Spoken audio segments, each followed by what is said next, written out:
علاقه من به سفر برمیگرده به کودکی. شغل پدرم طوری بود که گاهی منو یه ماه تنها با خودش میبرد توی یه روستا و من آزاد و رها میچرخیدم. بزرگتر که شدم دلم همیشه میخواست یه خونه سیار داشته باشم. خب نفیس عکسمونو میگیری؟ لذت سفرهای کودکی این آرزو رو برام ساخته بود. ازدواج که کردم خرج زندگی تا 15 سال اجازه نداد به رؤیای کودکی فکر کنم. با همسرم کلی کار کردیم تا تونستیم یه خونه و یه ماشین بگیریم. استخدام رادیو که شدم افتادم دنبال خونه سیار. سواریمون رو فروختیم، یه ون خریدیم و زدیم به دل جاده.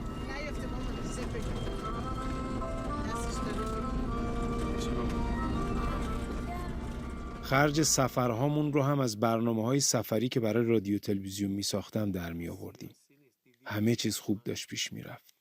اما همسرم به خاطر مدرسه دخترمون ریتم سفرهامون رو به هم ریخت.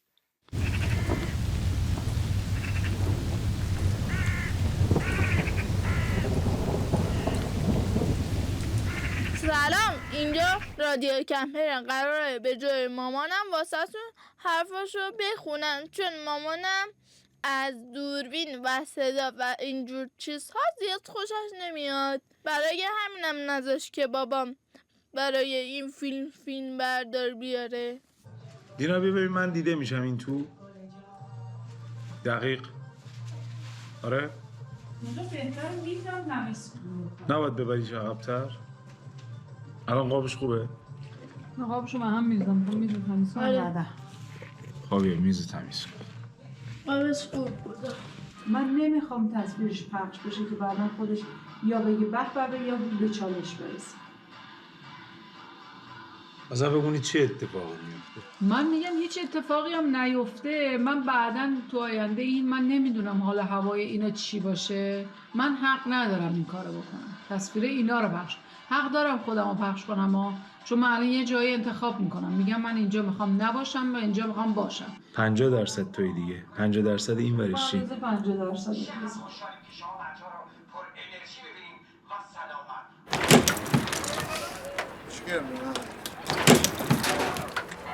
چی؟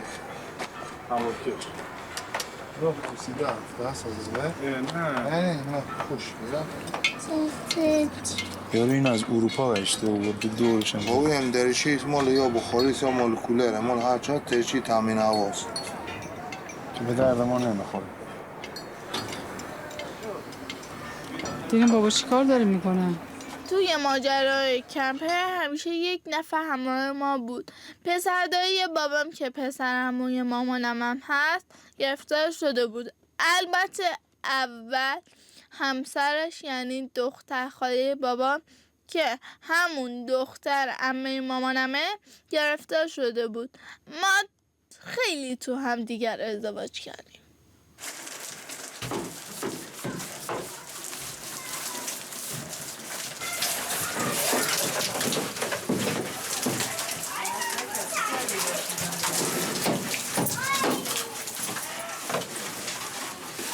خونه جدیده تو مامانه.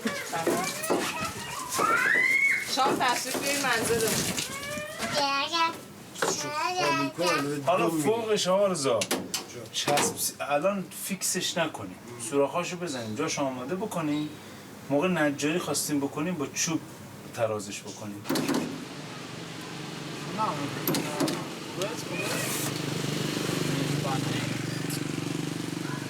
بیا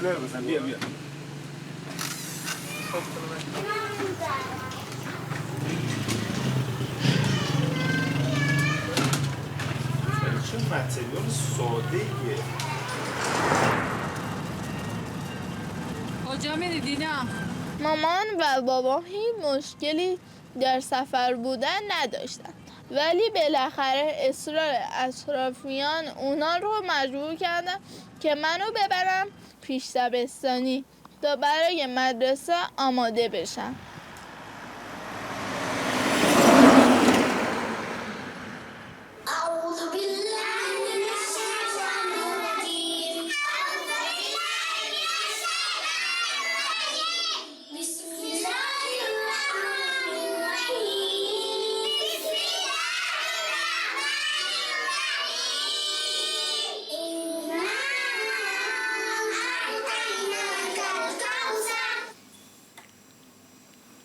میخوای بریم به معلمتون چی بگی؟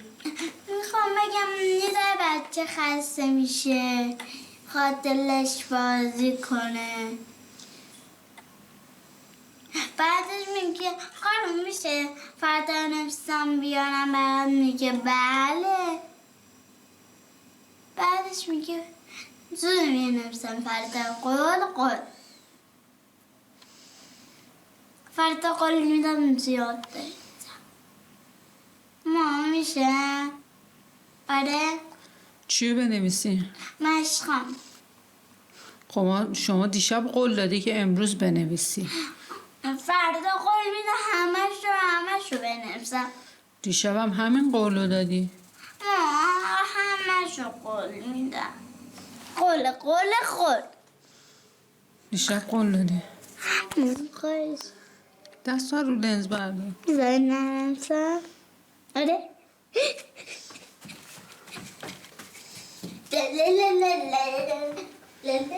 مشق ننوشتن های من دلیلی شد برای بابام که دوباره سفرهاش رو شروع کنه.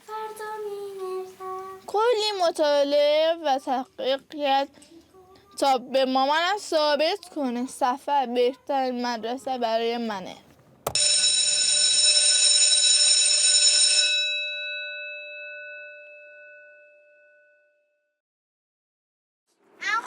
چای من که رو بره در یخچال باز رو میچینم. او یخچال چقدر پره. آفرین. بیارم آمایی برای صبح اولین روز سفر و اینا بچه های مدرسه در سفر. الان کجاییم امیر محمد؟ نمیدونم. دینا الان کجاییم؟ ها؟ تو جاده. آیلین کجاییم؟ چند کیلومتری یزد. کجا قراره بریم؟ سمت هرمزگان. کرمان.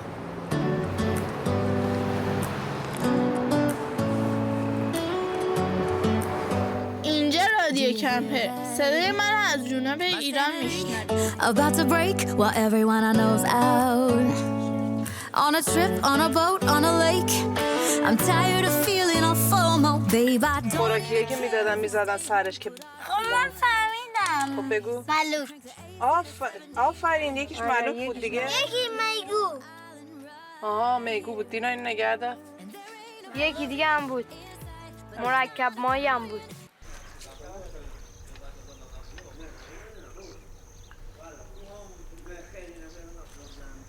Oh my god. دینا شلش کن بچرخون بس. آره از این راهش. این وری بچرخون. این وری آها بچرخون. از اینجا بگیری؟ ای ما بیا این ورم وایسا. که اینجوریش کنی. نه اشکال کار که این بودی که نختون مثلا یه جا ثابت باشه، این قلاب مثلا این در حال حرکت باشه، مثلا با آب مثلا حرکت آب تکون.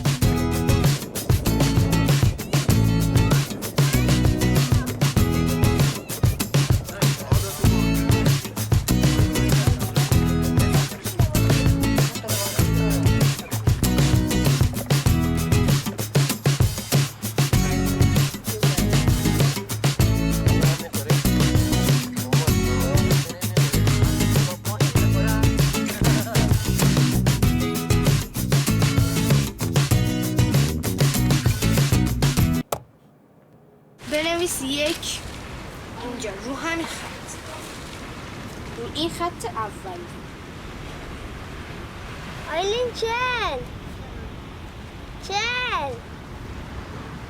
آیلین چل یا 90.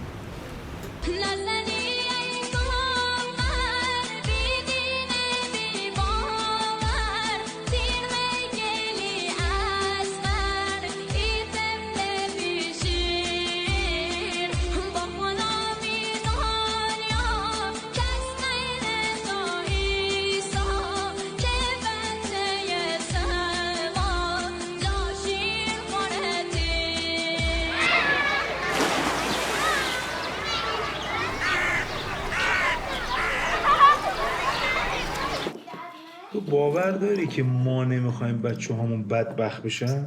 واقعا این تفکر رو ما میتونیم داشته باشیم که تو نگرانی چه کات نمیزنیم برو دیگه بساطه؟ یه تیکه برو دیگه بخون. به فدای چشات که اینقدر جذابه، بیا بریم یه کافه، هرکی جز من گفت دوست داره بدون لافه، رد نکن دعوت ما رو، آخه ببین هوا رو میسپارمش به تو، کجا بریم و ساعت این قرار. اسم تو بگو. نام خدا. از کجا هستی؟ چند سال؟ من میگم که ما دو تا راه بیشتر که نداریم، یا بچه هامون رو بفرستیم مدرسه برن تفکرشون رو، مسیرشون رو، الگوشون رو مثل همه آدما از تو مدرسه بگیرن. یه روش هم اینیه که ما داریم زندگی میکنیم با ما زندگی بکنن و ببینند و بگیرن. چون خودمون توش کامل نیستیم به نظر خودم ایراد داره. خیلی ایراد داره. سوخت نگاری هنر نقاشی روی چوب یا چرم است که داغش می کنند، برخلاف قلمکاری که پارچه را در آب سرد آماده می کنند. آفرین. حالا بزن اینجا، بذار اینجا، بذار یواش سبز. حالا اب نداره. حالا با این دستت محکم بکوب روش. آفرین. یه بار دیگه بخون. Ağladım uşağı, yere dağıdım yağı, alt üst dolu bebişik, bu ne iştir apşik? دینا بنویس. Write down. دینا. Baba.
مامانم و بابام هیچ مشکلی در چرا گوش نمی‌کنی عشقم؟ بذار موافق این باید کار از اول بگی. اما مامان و صبر بابام کن دینا. زیاد- دینا گوش نمی‌کنی بابا جان. خود رو صدای هم دیگه میایم به درد نمیخوره. بذار من بخونم. بابام میگه تو خیلی خوششانس هستی که الان به دنیا آمدی، چون در قدیم زندگی برای خانوم ها خیلی سخت بود. برای همین در هرمز آقای نادری کارگاه هنر را انداخته تا مردم نگاهشان به زن را تغییر دهند.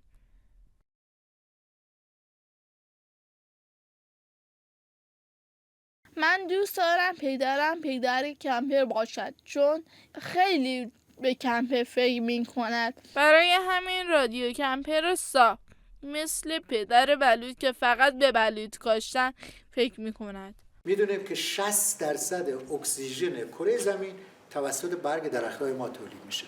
بخوایم بگیم به عنوان مدرسه در سفر این کارها رو انجام میدهیم نمیدهیم ما. نه، ما میخوایم بگیم که برای رسیدن به مدرسه در سفر این مسیر رو طی کردیم. بعضیاش فکر کردیم خوبه، اومدیم استفاده کردیم، دیدیم بلد نیستیم، نشد. در رأس درخت‌های بومیمون بلوط گلابی وحشی، زالزالک وحشی و گونه‌های دیگر.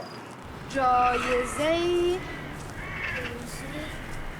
آیلین نوشتی گفتی آیلین گفتی من دیوان نیا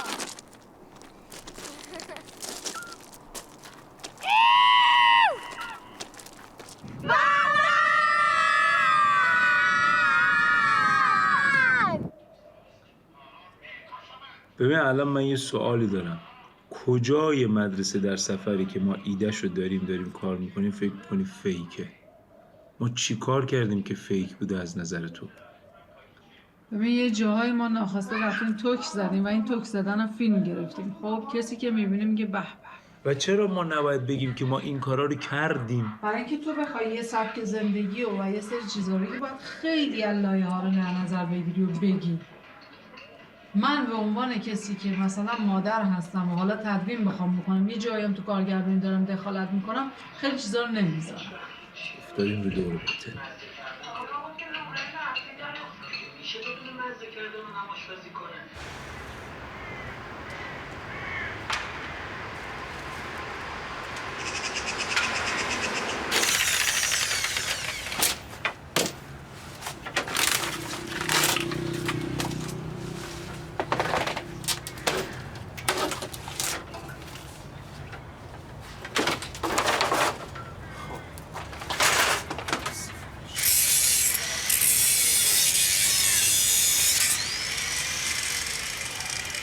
به خاطر این اندازه بچه 6 متر ماشین به خاطر 1 متر هم نمیشه. 60 بچه عوض کرد که در دیوار نخوره، کلشو به هم ریخت. برنامه‌ریزی جلسه برای اینکه ما چجوری سفر کنیم که جای خالی مدرسه رو پر کنه. یه جاهایی هم این جلسه ها باعث می شود که مامانم سفر رو دوست نداشته باشد، چون مجبور بوده فقط به بچه ها فکر کنه. زندگی در سفر هیچ خلوتی نداره و کمپه یعنی همه با هم و توی حلقه هم.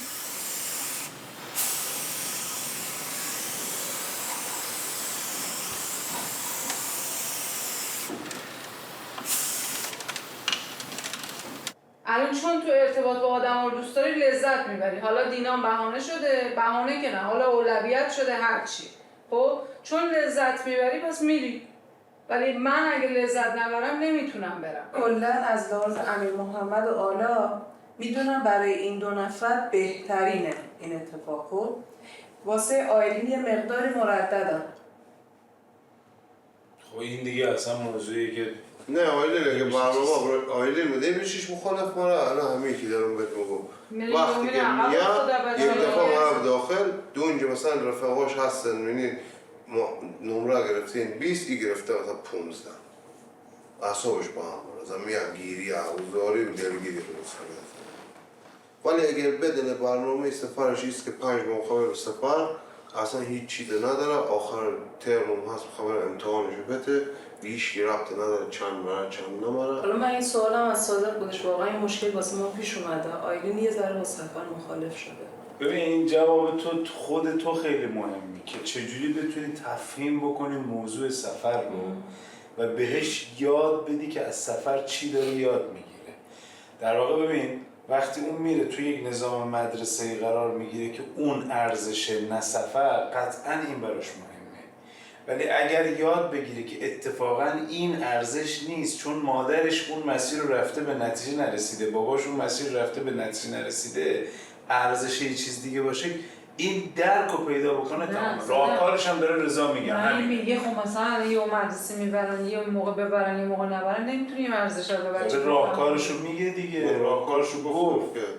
من میگم که آقا سفر 23 روز 7 روز به درد ما نمیخوره. من به نظرم میرسه اگر بخوایم تو جمع سفر بکنیم باید روش سفرمون رو برای بچه‌ها عوض بکنیم. مثلا ما تقسیم وظیفه کردیم، تو عکس میگیری، تو صدا ضبط میکنی، تو فیلم میگیری، تو هم گزارش رو مینویسی.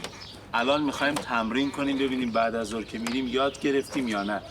حمیده اینجا میشینه. بابام و خاله حمیده سعی میکردن بهترین روش‌های مختلف آموزش رو توی مدرسه در سفر پیاده کنن، ولی هیچ کدومشون به خاطر جابجایی و شرایط سفر طولانی مدت اجرا نمیشد.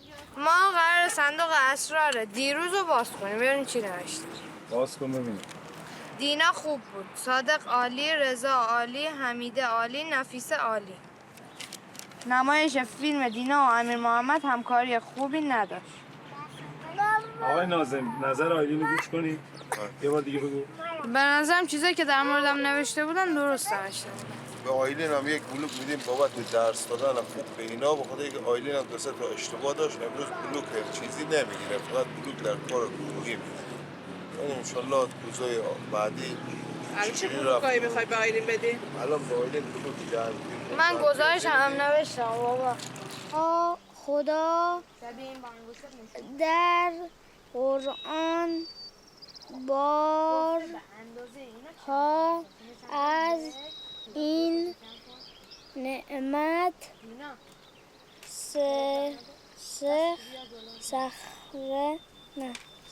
خاله حمیده به خاطر فشارهای دایی رضا تلاش میکرد که کتاب های مدرسه رو با بچه ها کار کنه که مدرک مدرسه شون رو آخر سال بگیرن. اما مامان و بابام زیاد موافق این کار نبودن. این اختلاف کم کم همه چیز را به هم ریخت. ما اومدیم سیستم آموزشی رو گفتیم ولش کن مدرسه رو. مدرسه سیستم آموزشی رو داریم میاریم تو سفر. اینه که تو میگی که مدرسه رو پاک کنیم کلا، فقط سفر. منظور کتابا رو من میگم کتابا رو میگه پاک کن، ولی من میگم کتاب باید باشه، ولی خلاقیت من معلمه که اون کتاب این میشه آموزه‌ای که تو ذهنته. ولی حرف من اینه، میگم آقا همون حرفی هم که رضا میزد، روزی 2 ساعت ما به این بچه‌ها کمک کنیم که خواندن و نوشتن و ریاضی یاد بگیرن. مازاد بر این اون تایمیه که مدرسه سفر تموم میشه، 5 بعد از ظهر 4 بعد از ظهر میریم تو ماشینای خودمون. تو میگی آیلین ببشین میخوام باید چه میدونم فلان چیزو کنم. خب من اصلا میگم مدرسه‌ام از ساعت 12 تعطیله. نه نگرفتی چی گفتم. میگم اون آموزه مستقیم آموزش پرورشی تو بذار تایم خارج از مدرسه. نه آموزش پرورشی نیست صادق، نگاه کن تو این درس رو با خلاقیت بهش یاد میدی. با درس که مشکلی نداریم، تو با ضرب مشکل داری؟ من نمیگم مشکل دارم، الان متوجه نشدی. من میگم این تایمی که تو زیاد کردی رو مخالفم. الان تو یه روز کرمانشاه بگو میخوای چیکار کنی؟ فرض کن یه آدمی پیدا کردی که به فرض مثال مثلا یه هفته میخوام پیشش بمونیم کار سفال بکنه، بچه‌ها سفال یاد بگیرن. یارو هم مثلا میگه آقا 2 ساعت صبح بیا 2 ساعت بعد از ظهر تا بازدهی داشته باش. میخوای چیکار کنی؟ بچه‌ای که تو سفر خستگی جابجایی رو داره، کمپ زدن ها، بعد میخوای ملزمش بکنی که 2 ساعت بشینی کتابای درسشو بخونه، حالا 2 ساعت بره اونجا سفالگری بکنه. همین سفر که میگن دنیا خوردن بعد دنیا گشتن بعد دنیا خوردن است، ایش خیلی به دار میخوره. تو می خلاصا فرهنگ میبینی و یک آدم مثل پدر بلوط آشنا میری، این کارو می‌بینی اون کارو می‌بینی، خیلی خوبه. مامان ازش پرش رفتم نشستم باهاش صحبت می‌کردم و ما مثلا همچین شرایط دارم اینجوری سوجوری شرایط خیلی خوبه. مثلا که به تست بزنه خیلی خوبه، ولی میگه به بچه کلاس ابتدایی تا پایه 4 شما بزرگترین ضربه رو می‌زنید. شما بچه‌ای که داره از این پایه نمیفرستش برای بزرگترین ضربه می‌شه. گو بر بالاش زیاد مهم نیست، اگه بگو بیشتر دنبال درک نداره اصلا نداره. ولی تا 4 به درد لزومات داشت عزیزم بریم. شما دیگه انداختش میشه. همین رو آقا یه کات بکنید. درش ببر. از 4 برابر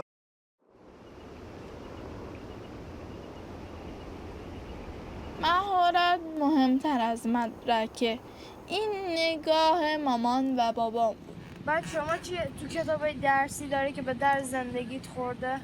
و برای اینکه نگرانی دایی رضا رو برطرف کنن کمک کردن تا مهارت فیلمسازی رو به آیلین یاد بدن تا جای خالی مدرسه رو احساس نکنه. از اونی که نمیره مدرسه راضی؟ هنوز اونقدری رد نشده که ببینیم رضایتمون رو جلب میکنه یا نه. بپرس آیلین بگو که آیلین 2 تا فیلم درباره مدرسه در سفر ساخت و به جای تکالیف مدرسه‌اش ارائه کرد.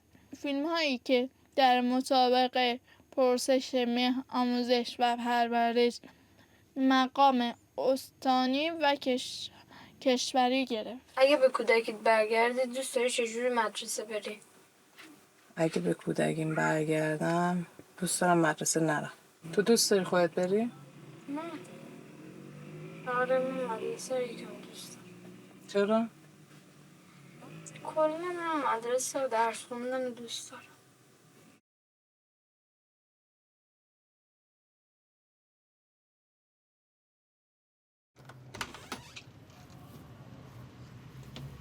تنهایی سفر کردن چالش‌های جدیدی به وجود آورد و این مامانمو بیشتر نگران تصمیمش برای مدرسه نفرستادن من کرد. مامان بالاخره راضی شد که دغدغه‌هاش برای من ثبت بشه.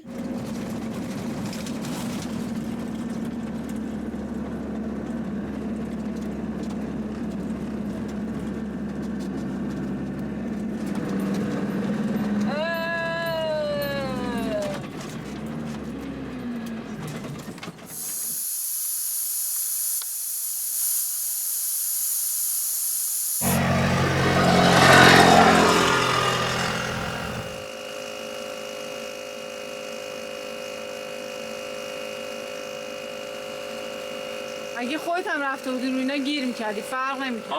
خودت هم رفته بودی گیر میکردی. من نمیرفتم رو اون تاپ باسیا که مشتی گفتم. تو بابا به من میگن کنارا برو. عزیزم گفتم وقتی به رمل میرسی گاز بده. تو شل کردی. باشم کشیدی کنار. نه خیلی ماشین خودش کشیده شد کنار.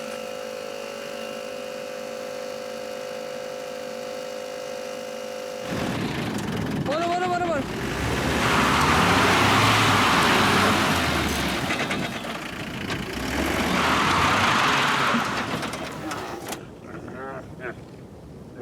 من از بیراه رفتن میترسیدم، اما صادق کشف و تجربه رو دوست داشت. گاهی فکر میکنم آتش و تشنگی صادق به سفر تو مدرسه نفرستادن دخترمون تاثیر داشته، ولی نگرانی های من کم کم روی صادق اثر گذاشت.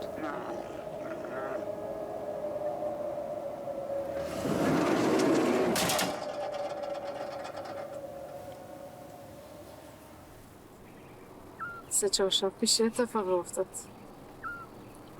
3-4 شب پیش. داشتم فکر می‌کردم از این پارچه‌های رنگی چه رنگی باید برات انتخاب می‌کردم. راستی تو مجرد نیستی دیگه، تو ازدواج کردی. 3-4 شب پیش تو ساعت 2 شب بود، از خواب بلند شدی، یه دقیقه وایستادی، گفتی آی سرم، 10 ثانیه نکشید رفتی. رو هوا گرفتم. بعد همینجا این کف درازت کردم، احساس کردم که گاز گرفت دیگه. سری همین در رو وا کردم تا اینجا، بعد زود برگشتیم. یعنی ولی سرت سنگین. یه سری کارهای اولیه که مثلا حالا به چپ بخوابونم، دور برت راه تنفستو آزاد کنم. بعدش هم بردم بیمارستان دیگه، تو فیروزکوه. یه اکسیژن و آمپول و برگشتیم. خب به سوال خودت، من دینا توی از زاویه نگاه اونا بگی. از زاویه نگاه کی؟ اول زاویه نگاه خودتو بگو. ببین چه اتفاقی برای خودت افتاد؟ اولش خیلی ترسیدم، یعنی فکر کردم که مثلا اگر اتفاقی برات بیفته هیچی دیگه. جواب خیلی ها رو من باید بدم. این چه ماشینیه تو درست کردی که ایمن نبود؟ چه میدونم، از این حرفایی که احتمالاً بعدی زیاد زده میشه. حالا بخاری کمپره، ولی خب شاید نصبش مثلا مشکل داشته باشه و اینا. ولی اون لحظه‌ای که تو دراز افتادی گرفتم، درازت کردم، در رو وا کردم، بلافاصله به دینا فکر کردم، چون دینا تخت بالا میخوابه، بالای ماشین گرمتره.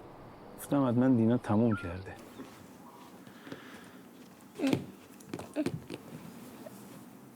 آقا بچه من مسخره میکن. برای چی مسخره میکنن؟ یه نگاه کنیم بلد نیست. چی رو بلد نیست؟ اون نلبسه. برات مهمه که خوندن نوشتن یاد بگیری؟ آره. خب پس چرا نمیای فرار میکنی؟ هی میگی که نمیخوام، ناراحت میشی. نه ده اصوله. چه؟ ادا اصوله؟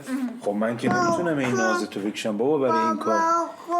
اینجوری من الان هر موقع میام پیش تو کنار تو میام میشینم تو فکر میکنی من میخوام مثلا بهت خوندن نوشتن یاد بدم از من فرار میکنی، درسته؟ خب چیکار کنیم که اگر دوست داری وقتی سر یه ساعتی میشه خودت بیای دیگه من به تو نگم؟ کوک کنی. الان مثلا ساعت زنگ زد چی به تو بگه؟ سلام دینا، وقت کلاسه. سلام دینا، وقت فارسیه. میدونم دینا بیا دیگه. بیا دلم چه بیتاب شد اگر که زودتر نجنبی یاد بی تموم شد. من به خودم قول دادم. بیرون نشسته بود. خب الان تو خونه یعنی چی؟ نمیدونم. خب بلند شد. دینا برای آموزش مستقیم تربیت نشده بود. برای همین نمیتونست تأخیر گذشته رو زود جبران کنه و این بیشتر نگرانمون میکرد. ما آرزومون ساختن دینای معمولی و شاد بود. ناخواسته افتادیم توی بازی تست‌های شناخت و استعداد و قیاس. اصلا نگران نباش. من وقتی خسته شدی میزنم روش میگم نه نمیخوای انجام بدی. بذار من یه سری سوال میخوام بیارم و شما با دقت به من جواب بدی باشه؟ آیا کاری که ما داریم میکنیم باعث کمک به دینا شده یا ما ناخواسته داریم بهش ظلم میکنیم؟ یعنی داریم خودخواهی میکنیم؟ این سوال اصلی هست. من این رو بعد از اینکه ارزیابی ها رو انجام دادیم نتایج تست شما رو دیدم، بعد دینا رو دیدم، اون هم نه به مدت یک جلسه، همونطور که براتون توضیح دادم. ارزیابی یک انسانه و انسان بسیار پیچیده است، متغیرهای بسیار زیادی روش تاثیر میذاره. اگر بخوام با یک جلسه بهتون بگم کار حرفه‌ای و اخلاقی انجام ندادم. بنابراین این رو اون موقع خدمتتون عرض میکنم. منتها طوری نشه که ما به جایی برسیم که تقریبا زمان خوبی رو از دست دادیم و شاید خودمون به عنوان والد رضایت داشته باشیم اما فرزندمون به عنوان یک انسان از این اتفاقی که براش افتاده رضایت نداشته باشه. ببینید من با توجه به تغییراتی که داره توی جامعه ما اتفاق میفته میخوام اتفاقی که داره برای دینا الان میفته باشه، این تجربه کردنه باشه، چون از نظر من عالیه، خیلی خوبه، خودم این رو دوست دارم. حتی این آزادی که شما میگین آزادی خوبی هست، سالم هست باشه، اما در کنار چیزهایی که دینا نیاز داره که تو این جامعه زندگی بکنه. فرض کنید که میخواد الان جایی مشغول به کار بشه و اونها ازش چی میخوان؟ احتمالاً مدرک. چقدر باید بدم؟ 3000 رو چقدر نوشته؟ 3250. این 3000 بانک، این 3000 رو 250 میدم. اونجا شد مال من. باید یه چیزی بذارم روش، نه؟ دینا فکر میکنم سر مسئله خوندن نوشتن و حساب کردن، یعنی مهارت‌هایی که تو مدرسه یاد میدن، فکر میکنم توی گزارشم مکتوب، فکر میکنم داره حتی دوچار هراس میشه. این مسئله جدیه. یعنی چی؟ یعنی وقتی مسئله میدونه که خوندن و نوشتن یا حساب کردنه میترسه واردش بشه، حتی اگه تو بازی باشه. این مسئله است. یکی از نکته‌های خیلی خوب دینا این بود، متاسفم که الان یادم افتاد. دینا تو هوش طبیعت‌گرا موفقه و قشنگ نشون میده سفرهای شما کار کرده، جواب داده. حداقل من نسبت به قبل دارم میسنجم. من به نظرم شما باید اگر این موضوع براتون اینقدر مسئله میشه، مسئله سفرتون رو حل کنید. بگم من یا مقطعیش کنید. هر جوری که میتونید. روز حالی گذشت. ما سرعت سفرهامون رو کم کردیم. به جاش سرعت آموزش رو زیاد کردیم. خواستیم کاستی ها رو با عجله جبران کنیم و 3 سال دینا رو جلو بندازیم. اما فایده ای نداشت. قافل خطی کرد دفترمو. چند بار بهت بگم دینا، هر کلمه‌ای که میخوای بخونی اون انگشت تو زیر همون کلمه بگیر. آن 24 الان اینه. خب این 24. 29 کدومه؟ نشونم بده 29 رو. این الان 29 دینا. چند بار بهت بگم این حواستو جمع کن بابا جان، دیوونم کردی.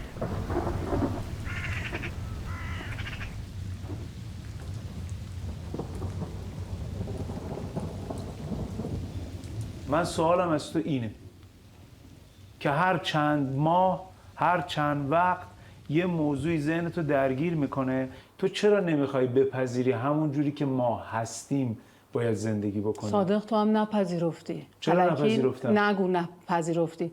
تو در ظاهر میپذیری ولی الان وقتی بخوای بیایش باش درگیر بشی یه چیزی بهش آموزش بدی به همت میریزه. نگو تو پذیرفتی. تو هم از صبح تا شب بشین تو خونه با اینا مراوده داشته باش، تمام ذهنت میره سمت اون، یه جا یه لنگشی چیزی داشته باشه به هم میریزی. این حرفو نزن. نفیسه قبول نمیکنم، من اینو نمیپذیرم. من تقریبا ادعا میخوام بکنم که حداقل از الان ما 3-4 ماه که سفر نرفتیم به خاطر شرایط. حالا من حرفامو زدم، میخوام خاموشش کنم. نه من حرفام از تو جواب نگرفتم. خب من جواب دیگه ندارم.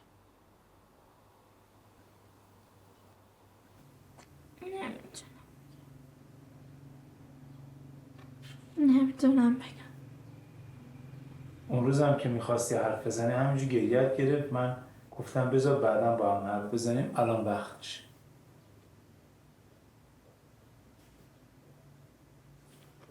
نمیشه. به بابات رود نمیشه بگی؟ آره. چرا؟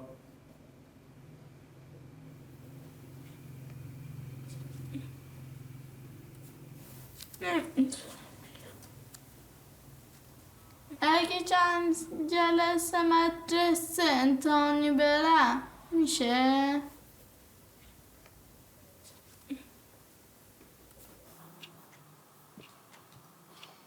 دینا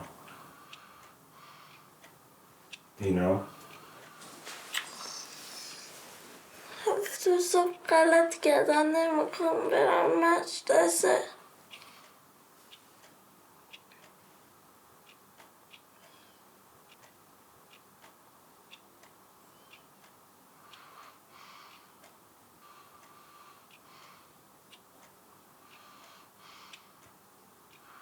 حالا الان این دوست داره مثلا محیط مدرسه رو تجربه بکنه، باید چیکار کنیم به نظرت؟ یه هفته غیر انتفاعی هم ببریش مدرسه نیست، درسته؟ کلا من با این مسئله چالش دارم صادق. با کدوم مدرسه؟ با مدرسه؟ اصلا با این روشی که الان پیش گرفتیم مسئله دارم، چالش دارم. که بره مدرسه رو تجربه کنه؟ بابا تجربه چیه؟ به یه هفته مثلا تجربه میکنه؟ اگه همچی هدفی آدم داره بچه رو باید به اون لول برسونه. الان اگه باید مقطع 5 مثلا بخونه و به 5 برسونه، بگی بچه بیا برو تجربه کن. خب اشکالی نداره. نه که بچه‌ای که جستش باشه بعد ببری سومی که داره میخونه سوم بذارش، خب معلومه هم خودش آسیب میبینه هم ما آسیب میبینیم همه آسیب میبینیم. خب منم خواستم که این کارو بکنیم. خواستم که این چیزیه که خودمون میدونیم صادق، بچه درکی نداره، به هم میریزه. منم به هم میریزم. این روش اشتباهه. یه بخشش به خاطر فیلم من فکر میکنم.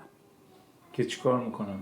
فقط به خاطر اینکه فیلمو بگیریم کارمون رو بکنیم. بابا این کار نیست، این فرق میکنه، این پروژه خودمونه. خب بالاخره این فیلم یه دلیلی داره که من دارم یه کاری میکنم دیگه، درسته؟ اونم توی این فرایند قرار میگیره، داره ثبت میشه براش. فردا اگر بگه منو مثلا این کارو کردی یا این کارو نکردی، من این فرایند رو باید بهش نشون بدم یا نه؟ یادش میمونه به نظره؟ صادق این فرایند نیست. ببین یه جای خودش میخواد، یه جای ما باید هولش بدیم مسیر رو ببریم. ما چون خودمون مسیر رو نمیخوایم ببریم، یه روزم نره، 2 روزم نره، 4 روزم نره، میگیم ولش کن. ولی الان هوم اسکول رو براش میچینیم، میبریمش اینور اونور، میکنیم سفر میبریم اینور اونور، اشکال نداره. یا اونور رو بچینیم اصلا کلا اونوری ببینیم، یا اینور ولش کنیم. سال به سال برای چی میایم این کارو میکنیم؟ هم خودمون رو به هم بریزیم، همون بچه رو به هم بریزیم. اوکی. یا با مسیر زندگی ما میخواد پیش بره که تو همیشه میگی من سفر تعطیل نمیکنم؟ 3.65 طول این شاسی. جایابی ما اینه که این اینترکولر رو برمی‌داریم میبندیم اینجا 300 لیتر ما آب داریم. ما به سفر اعتیاد پیدا کرده بودیم و کمپرمون رو بزرگتر کردیم تا در سفرها راحت تر باشیم. آسایش کمپر جدید کمک کرد تا ایده صادق برای توقف‌های طولانی رو شروع کنیم. هدف ما پیدا کردن خانواده‌هایی بود که بچه‌هاشون رو مدرسه نمی‌فرستادن تا با اونا زندگی کنیم. بچه‌ها با هم اوقات خوشی داشته باشن و بزرگترها از تجربهشون به همدیگه بگن.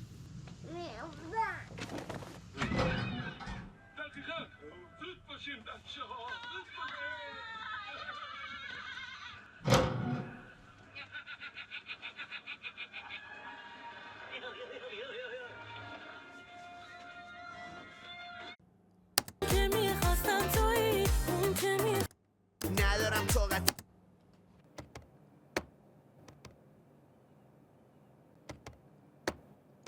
Aşık oldum sana, sen de aşık ol bana. Canım savaş bana, ben vurulmuşam sana. Aşık ol bana, ben ki aşıkım sana. Gel yavaş yavaş bana, ben vurulmuşam sana. Sen bu canıma cansan, sen derdime dermansan. Sen bu başımın belası, ben de sevdim bu belanı. Ben de sevdim bu belanı. Gadasını Allah'ın başına dolanma. من ستاشون رو همزمان هوم اسکول کردم. اینجوری نبوده که اول سنین باشه بعد آردا بیاد بعد دورا. من میدونین ترس داشتم. شاید این ترسه مال محیط و زمانی که ما زندگی کردیم توش. تو جنگ بوده، هیچ موقع ما یه ثباتی نداریم، هیچ چیمونو خبر نداریم. من از این خبر نداشتن اذیت میشدم. برای من نمیتونستم ذهن خودم رو یعنی چی بچه نره چی اتفاقی میفته، این مثلا 2 سال بعد 5 سال بعد میخواد کنکور بده این عقب بیفته. ببینید چون همه این بدیایی که خودمون تجربه کردیم تو ذهنم میچرخید، ولی خب اون اذیتم میکرد. الان دی ولی اون اذیت‌ها رو نداره. فقط من از ساناس خواهش کردم که خب بچه‌ها مدرک داشته باشن، حالا 2 سال یه بار 3 سال یه بار، ولی بالاخره یه چیزی یه کاغذی داشته باشه یا این اندازه بلد. پرسیده بودم که اگر شما مدرک نداشته باشی ولی توانمندی داشته باشی میتونی که خودت رو توی جامعه مطرح کنی؟ 80% نوشته بودم بله. بعد نوشته بودم برای بچه‌تون مدرک میگیرین؟ 80% نوشته بودم بله.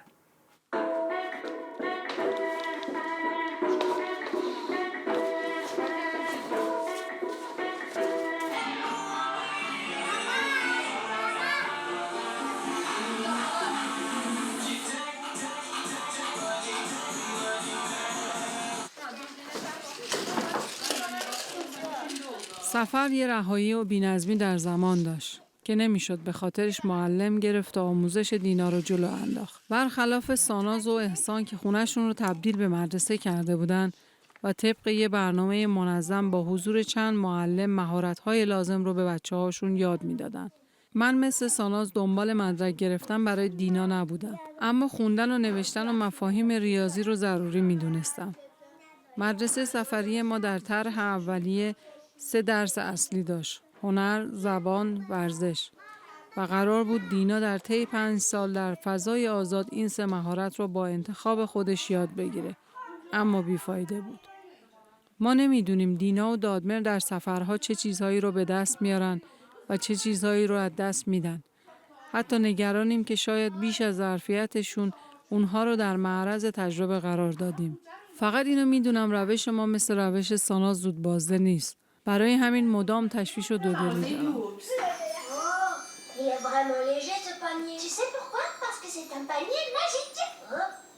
Il est tout de même dommage qu'ils sentent si mauvais.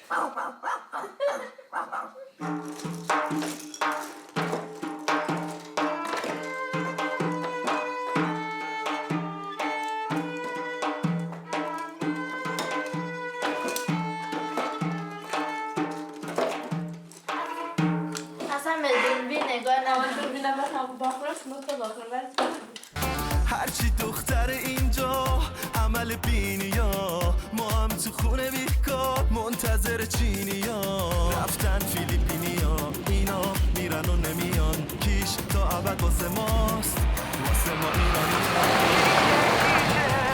آسمون آتیشه، هرچی بخوای میشه، برش با آتیشه. کیشه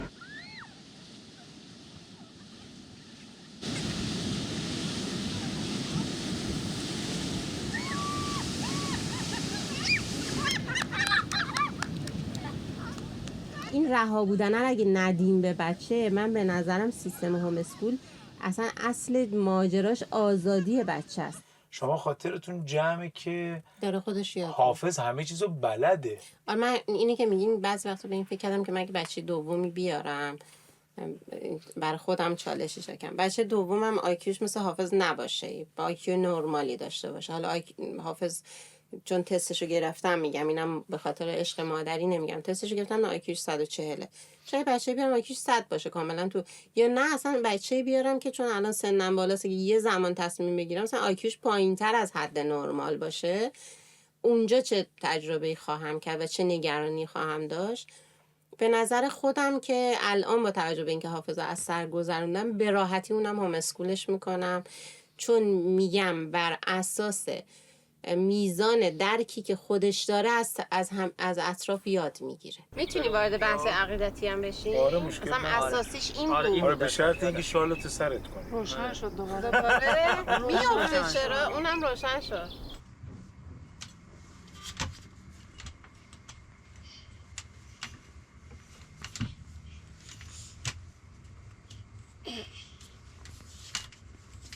زلا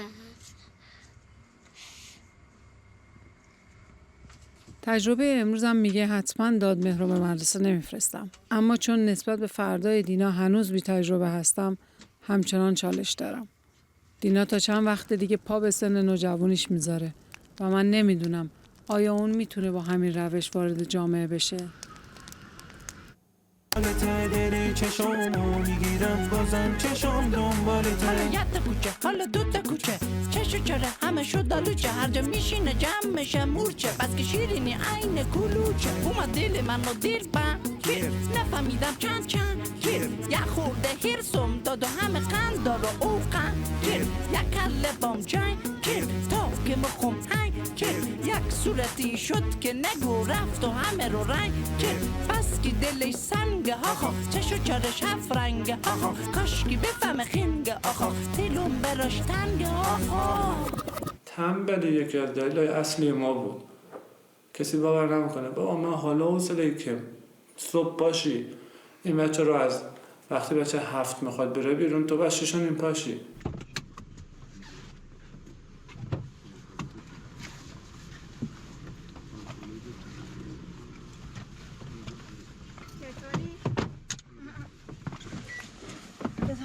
اوه من باید یه چیز دیگه هم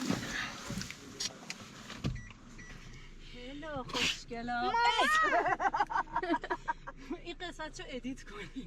من برام شاد بودن بچه مهم بود، میدونه دانشمند شدنش برام مهم نبود. بچه ها اولین چیزی که نیاز دارن زندگی کردن با خود ما، و من حس کردم که نیکی اینجوری نباشه که یک از دلایلی که همه والدین بچه‌شون رو میذارن مدرسه اینه که میخوان بچه رو بسپارن و برن سر کارشون، بذارنش مدرسه و خیالشون راحت بشه بعد برن به کارشون برسن.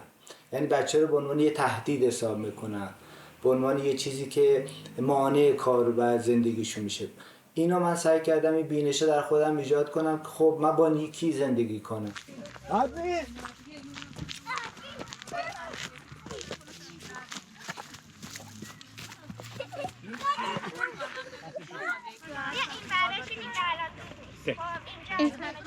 این رگی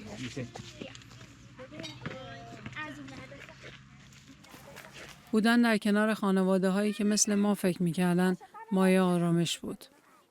ما میدونستیم در مسیری پر از چالش و آزمون و خطا هستیم، ولی امیدوار بودیم که راه رو برای دیگران هموار میکنیم.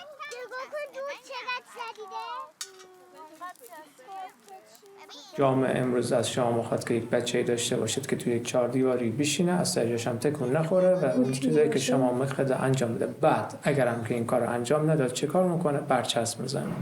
میگه ایشون اختلال عدم تمرکز و توجه دارن. مدرسه داشت این بچه را، چون یه بچه‌ای بود که میخواست خیلی خوب باشه، به حرف معلم گوش بده، همش داشت خودشو سرکوب میکرد. من بعد همه مشقامو خوب انجام بدم، تکلیفا رو بنویسم، به حرف معلم گوش بدم، با دوستام خوب باشم.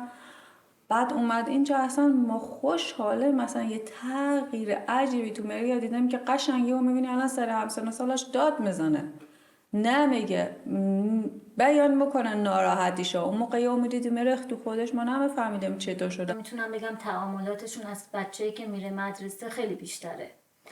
اگر این دوستان نبودن چه اتفاق میافتاد؟ شاید کم میآوردی. من فکر میکنم یک آدمی که میخواد با این روی کرد کار بکنه، میخواد با کودکش تو این فضا رفتار بکنه، باید یه آدم عمیقی باشه. آدمی باشه که بتونه صبر بکنه. آدمی بتونه باشه که انتظار نتیجه لحظه‌ای و نداشته باشه، چون امکان نداره که با این شیوه شما بره جلو و بگید خب من با این شیوه با این نظر رفتم جلو و به این نتیجه رسیدم توی این زمان مثلا کوتاه. یک زمان بلندی را میخواد، یک افق بلندی را میخواد. الان بگیره تو رو با این سرعت.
Thank you.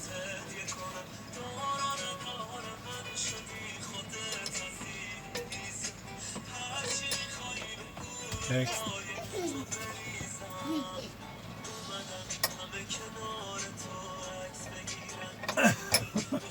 Okay, sleep.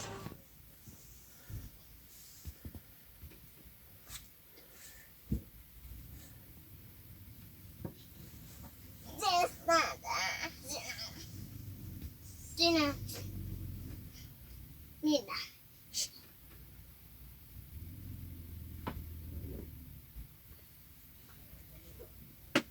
Nina, no. Antina.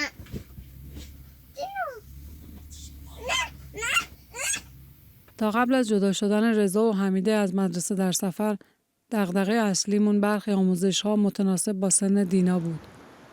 اما با رفتنشون ضعف تعامل اجتماعی هم بهش اضافه شده بود.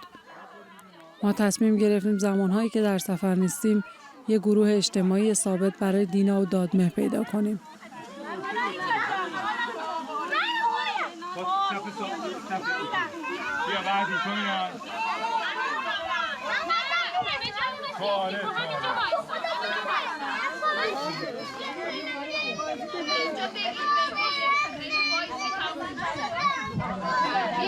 فقط برعکس نذاری قایقو.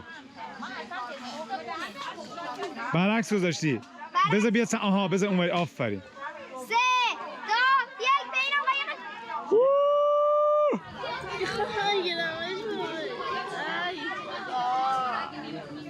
قرارمون اینه اول ببینیم ما خودمون میتونیم معلم والد باشیم، اگر نه بهش فکر کنیم.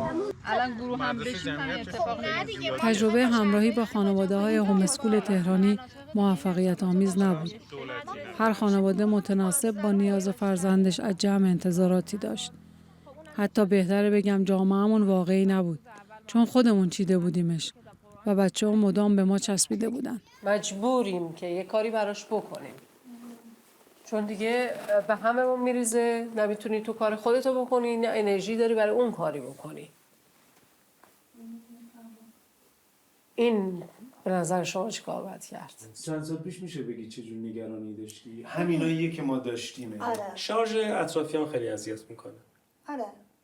همین مقایسه مدرکش چی میشه؟ فردا آره. بزرگ شد اگه بهتون گفت چرا من مثلا نفرستادیم چی میشه؟ اگه بهتون گفت فلان چی میشه؟ اینا اذیت میکنه. بعد از یه مدت شما وقتی که گوش نمیکنید دیگران هم خسته میشن. هیچی نمیگن. بعد میبینید که چقدر همه چی خوبه، همه چی عالیه. بعد وقتی که میبینی مثلا یه چیزایی تو بچه میبینی که اصلا کیف میکنی، میگی دارم راه درست میرم.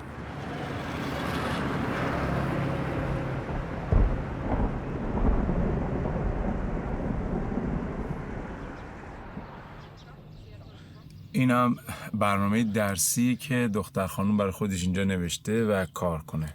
You go to a school? Yes. But you are on travel. In travel, but I'm not school. I homeschooling. Thank you.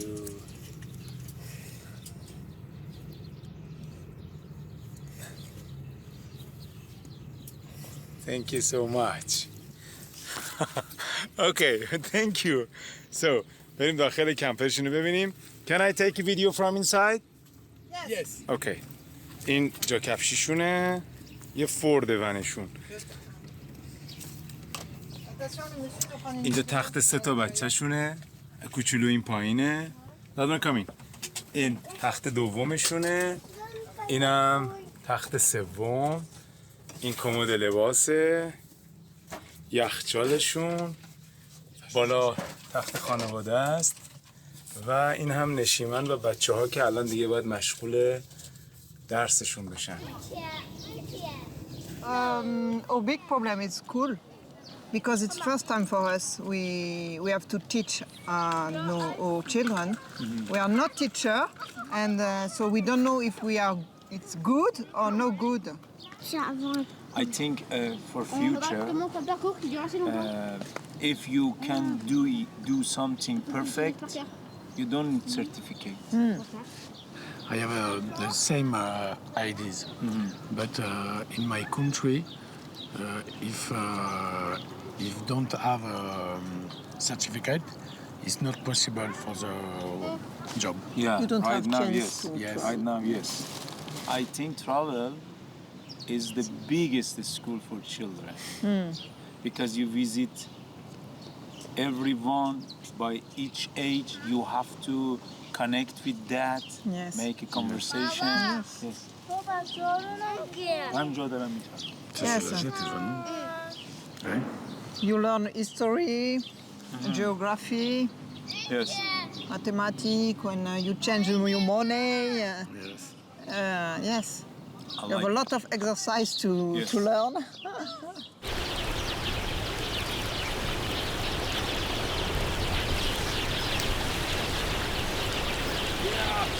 Better start this.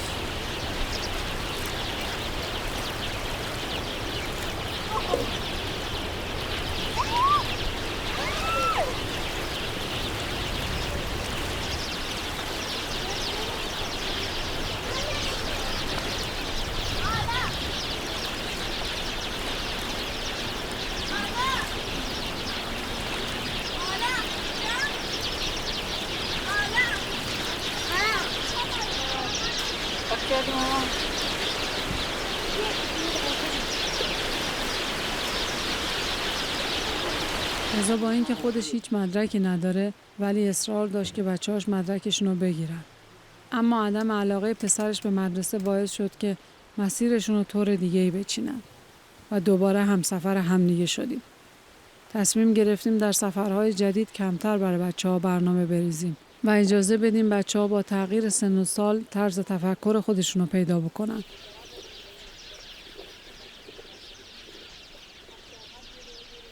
چی شد رضا ماشینتون رو عوض کردی؟ جامون کوچیک بود ولی 5 نفر دیگه جا نمی‌شدیم. جا می‌شدیم کمی در عذاب بودیم تو سفرها. بعد دیگه سفر طولانی نمیتونستیم باش دوام بیاریم. خدا همین تعویضش کرد. خب بعد الان حمید برای این ماشین برنامه‌تون برای سفر چیه؟ من کلا دوست دارم که همیشه تو همین زندگی بکنم. برنامه‌م اینه که با این ماشین زندگی بکنم. تنها سفر نیستش. خب این خواست توه یا رضا و بچه‌هام همین جوریه؟ خودم و بچه‌ها، رضا کاراشو داره رو برامش میکنه که بشه. حمیده واسه مدرسه به چه تصمیمی رسیدین؟ ما واسه مدرسه الان یه شیوهی رو پیش گرفتیم، خوبم هستش، فعلا جواب گرفتیم. میریم هر سال میریم با مدیر و معلم و اینا هماهنگ میکنیم، صحبت میکنیم و از کاری که ما داریم انجام میدیم استقبال میکنن، با هم همکاری میکنن و اینکه بچه‌ها رو مجازی بهشون آموزش میدن و خودم هم از سیدی آموزشی استفاده میکنم، بهشون آموزش میدم و زندگیمون رو نمی‌کنم. میری مدرسه چی بهشون میگی؟ میرم مدرسه میگم که فرم زندگیم اینجوریه که تو سفرم نمیتونم ثابت بچه‌ها رو بیارم مدرسه. حالا اگه سبزوار باشم چرا میارمشون و اونم نمیبرم، اصولا سبزوارم که هستم نمیبرم. واسه اولین بار در مورد کمپر صادق اومد خونه ما، گفتش که میخوام یه ماشینی بسازم باهاش برم سفر. بعد من تو دلم گفتم چرت میگه، توهم زده. بعد اصلا فکر نمیکردم این ایده عملی بشه. روزی که ماشینشو زد آوردش در خونمون، اینقدر برام جذاب اومد اینکه آدما میتونن به هر چی که بخوان برسن. به خاطر همین الان خواستم که تو سفر زندگی بکنم و میدونم میرسم. رادیو کمپر در 27مین جشنواره بین المللی تئاتر کودک و نوجوان همدان برگزار می کند.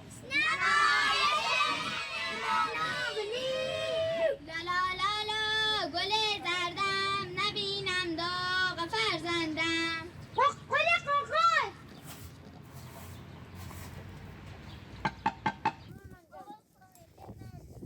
سفر علاقه من و صادق بود. دینا و دادمهر ناخواسته باید توی این سبک زندگی میکردن. ما تقریبا تمام کارهایی که میتونست در سفرها برامون درآمدزایی داشته باشه امتحان کردیم تا رسیدیم به ایده رادیو کمپر و قراره به واسطه این رادیو سفرهای بین المللیمون رو با خانواده رضا شروع کنیم. اینجا رادیو کمپر، صدای منو از رادیو کمپر. Yo te traigo esta bomba puertorriqueña. Yo te la traigo de Cupey, de Vega Baja y de Santurce, de todas partes de Puerto Rico. Esta bomba yo la dedico a toda mi gente de Puerto Rico, a la familia Fontanet, allá en Cupey Alto y Lo Mejía en Vega Baja. ¡Que gocen! Bomba, bomba, para siempre. Bomba, bomba está presente, aquí lo canta. برو بشین، آماده است. خب حواست هست؟ الان جام خوبه؟ عالی، پرتقالی. پرتقالی؟ بپرسم؟ الان اینجوری خوشی؟ نه. چجوری خوشی؟ چون مدرسه ثبت نام کنم 1 بار برم، اگه خوشم اومد ادامه بدم. خب تو اگر بخوای مدرسه بری حجاب بد کنم. خب بعد حجاب هم میکنی؟ آره. سختت نیست؟ نه. 1 بار تجربه کنم. تو واقعا میخوای مدرسه بری؟ 1 بار میخوام تجربه کنم. اشکال نداره، اگر رفتی خوشت اومد دیگه سفر رو نمیخوای بیای؟ نه. ولی خانواده من نگرمی دارن. نه تو اگر بخوای بری مدرسه واقعا اشکال نداره، ما میمونیم. ولی مشکل بابا من که خیلی سفر رو دوست داره.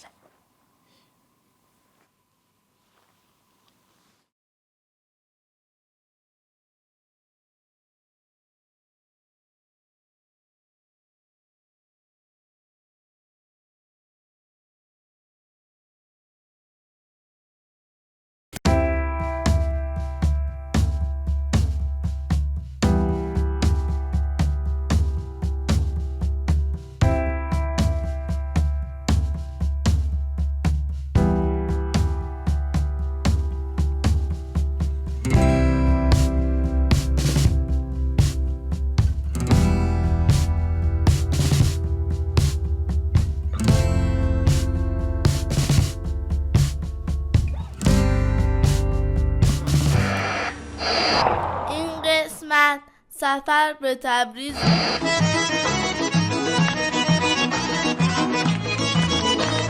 بچه ها اگه دوست دارین غذاشو واقعا بخوریم به نام جزوز، جیگر سیاه داشت تا پیاز اینا پختنی بود. این قسمت سفر به سبزوار. دل سر زمستونش بهار سبزوار، یا به چشم مچینین خوش رنگ و بار سبزوار. دقیق میگی بچه ها بخوان بیان کجا باید بیان؟ همزر مشهدشون رو بگیره بیاری مثل مدرسه چارواق و میدان نقش جهان. از دروازه دولت تا با قدی باید زوانان از نوعی گوزهیش کفی شهری مزه تو برزشیش از بهارستان تا شاین